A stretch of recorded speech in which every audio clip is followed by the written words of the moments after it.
In a small, remote village nestled in the mountains of Japan, there was an ancient festival that had been celebrated for centuries. The villagers called it the Lantern Festival, a beautiful event, where people released lanterns into the sky to honor the spirits of their ancestors. It was said that each lantern carried the whispers of the dead, messages from loved ones who had passed away. The festival was always peaceful, filled with joy and remembrance, but there was one rule everyone in the village followed: never wander beyond the festival grounds after dark.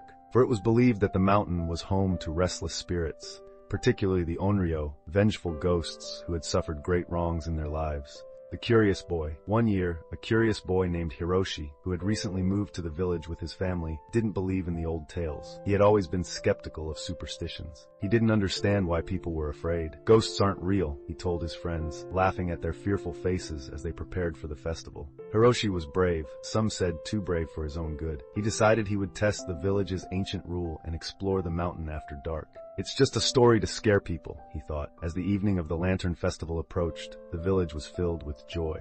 Paper lanterns floated in the sky, illuminating the village in a warm, golden glow. The sound of laughter filled the air as people gathered to celebrate their ancestors. But while everyone else enjoyed the festival, Hiroshi made his plan. He waited until midnight when the crowds began to thin and the music softened, signaling the end of the celebration. He slipped away from the village square, unnoticed, heading toward the dark, forbidden forest on the edge of the mountain. The haunted mountain. The moment Hiroshi crossed the threshold into the forest, the air grew colder. The wind, which had been gentle moments before, now howled through the trees. Shadows danced around him, and the once bright sky was quickly swallowed by a thick, eerie fog. He walked deeper into the forest, the lanterns from the festival far behind him now. A strange silence settled in. It was as if the forest itself was holding its breath. Then he heard it. A soft whisper, barely audible. At first, Hiroshi thought it was just the wind, but then the whispers grew louder, forming words. Turn back, they said, floating on the air like a warning. He paused, his heart racing. His curiosity now mingled with fear, but he shook it off. It's just my imagination, he muttered, continuing forward. But the whispers didn't stop. They followed him, growing clearer, more urgent. You should not be here. Suddenly, the ground beneath him shifted, and he stumbled forward.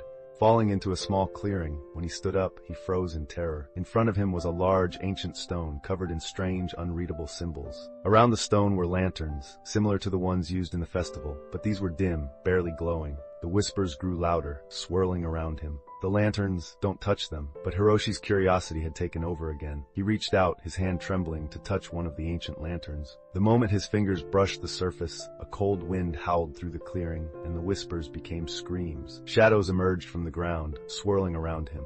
Their faces twisted in pain and anger. They were the Onryo, the vengeful spirits of the mountain. Their eyes locked onto Hiroshi, filled with sorrow and rage. You have disturbed us. Now you will pay the price. The Onryo's revenge. Hiroshi's body was frozen in terror. The spirits moved closer, their icy presence chilling him to the bone. Please, I'm sorry, he screamed, but the spirits only circled him, their whispers turning to wails of anguish. One of the Onryo stepped forward. Her face was pale, her eyes dark and hollow. She pointed at Hiroshi, her voice cold and haunting. You should have listened. Now you will know the pain we felt. The spirits surrounded him, and Hiroshi could feel their cold hands brushing against his skin. Suddenly, a sharp pain shot through his body, as if his very soul was being torn apart. He screamed, but no one could hear him. The village was too far away, and the forest had swallowed him whole. The escape. Just when he thought all was lost, a familiar sound broke through the darkness. The soft melody of a flute. The spirits hesitated, their hold on Hiroshi loosening. From the shadows emerged an old man, holding a lantern that shone brighter than any Hiroshi had ever seen.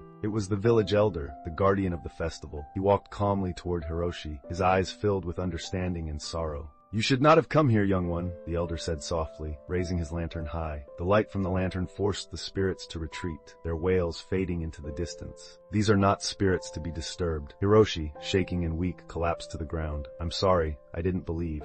The elder helped him to his feet. It is not about belief, it is about respect. The dead have their place, and the living have theirs. Together they made their way back to the village, the elder's lantern guiding their path through the now silent forest. The lesson learned. After that night, Hiroshi never doubted the village's traditions again. He had seen the consequences of disrespecting the spirits and knew how close he had come to being lost forever. The next year, when the Lantern Festival came, Hiroshi was the first to honor the spirits, lighting a lantern with reverence and care. He listened to the whispers in the wind, but now they were soft, peaceful, whispers of gratitude, not anger. He had learned the most important lesson. Some things are not meant to be understood, only respected. Moral of the story: curiosity and disrespect for the past can lead to dangerous consequences. It is important to honor traditions and show respect for the spirits of the dead.